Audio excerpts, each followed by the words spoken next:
Hello praise Lord. నా పేరు Anand. Welcome to the Scripture Together YouTube channel.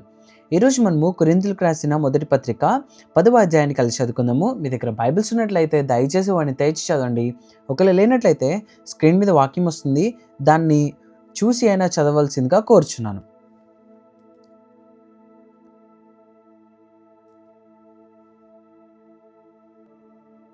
సహోదరులారా, ఈ సంగతి మీకు తెలియకుండుట నాకు ఇష్టం లేదు.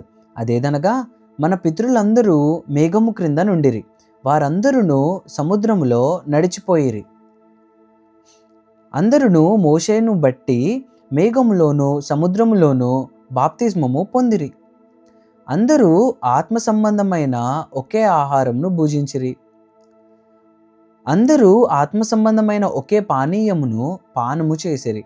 ఎలయనగా తమ్మును వెంబడించిన ఆత్మ సంబంధమైన బండలోనిది త్రాగిరి. ఆ బండ క్రీస్తే.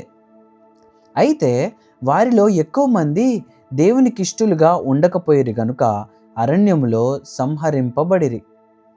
వారు ఆశించిన ప్రకారము మనము చెడ్డవాటిని ఆశించకుండునట్లు ఈ సంగతులు మనకు దృష్టాంతములుగా ఉన్నవి.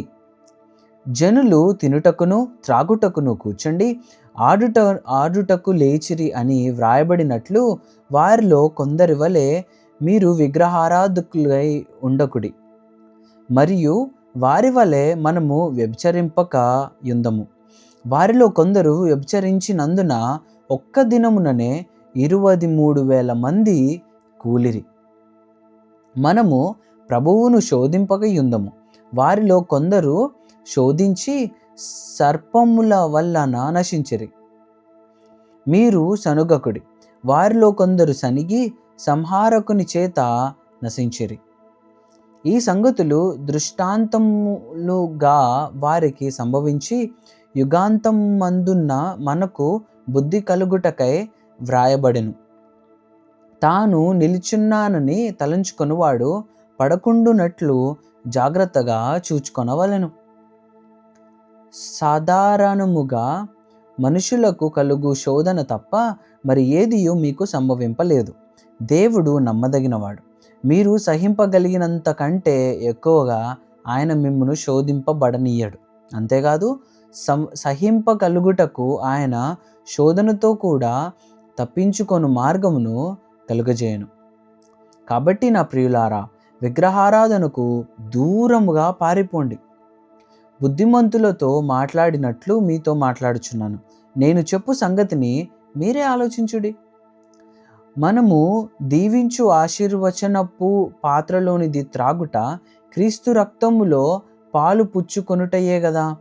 మనము విరుచు రొట్టె తినుట క్రీస్తు శరీరంలో పాలు పుచ్చుకొనుటయే గదా. మనమందరము ఆ ఒక్కటే రొట్టెలో పాలు పుచ్చుకొనుచున్నాము. రొట్టె ఒక్కటే గనుక అనేకులమైన మనము ఒక్క శరీరమై ఉన్నాము. శరీర ప్రకారమైన ఇశ్రాయేలును చూడుడి. బలి అర్పించిన వాటిని తినువారు బలిపీఠముతో పాలివారు కారా? ఇక నేను చెప్పున్నదేమి? విగ్రహార్పితములో ఏమైనా ఉన్నదని అయినను, విగ్రహములలో ఏమైనా ఉన్నదని అయినను చెప్పెదనా?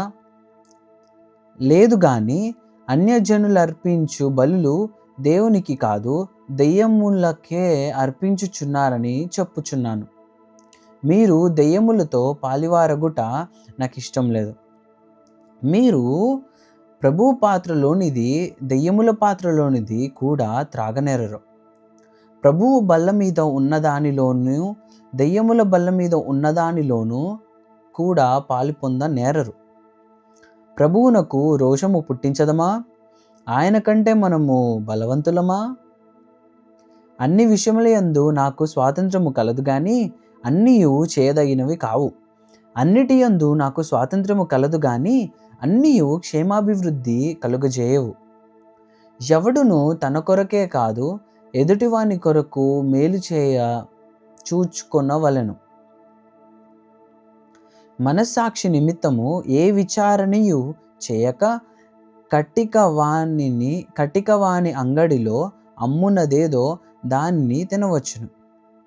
భూమియు దాని పరిపూర్ణతయు ప్రభు నీవేయున్నవి. అవిశ్వాసులలో ఒకడు మిమ్మును విందునకు పిలిచినప్పుడు వెళ్ళుటకు మీకు మనస్సుండిన ఎడల మీకు వడ్డించినది ఏదో దానిని గూర్చి మనస్సాక్షి నిమిత్తము ఏ విచారణయు చేయక తినుడి. అయితే ఎవడైనను మీతో ఇది బలి అర్పింపబడినదని చెప్పిన ఎడల అట్లు తెలిపిన వాని నిమిత్తము మనస్సాక్షి నిమిత్తమును తినకుడి. మనస్సాక్షి నిమిత్తము మనగా మీ సొంత మనస్సాక్షి నిమిత్తము కాదు, ఎదుటివాని మనస్సాక్షి నిమిత్తమే ఈలాగు చెప్పుచున్నాను. ఎందుకనగా వేరొకని మనస్సాక్షిని బట్టి నా స్వాతంత్ర విషయంలో తీర్పు తీర్చబడనేలా? నేను కృతజ్ఞతతో పుచ్చుకొనిన ఎడల నేను దేని నిమిత్తము కృతజ్ఞతాస్తుతులు చెల్లించుచున్నానో దాని నిమిత్తమే నేను దూషింపబడనేలా? కాబట్టి మీరు భోజనము చేసినను పానము చేసినను మీరేమి చేసినను సమస్తమును దేవుని మహిమ కొరకు చేయుడి. యూదులకైనను గ్రీసు దేశస్థులకైనను దేవుని సంగమునకైనను అభ్యంతరము కలుగజేయకుడి.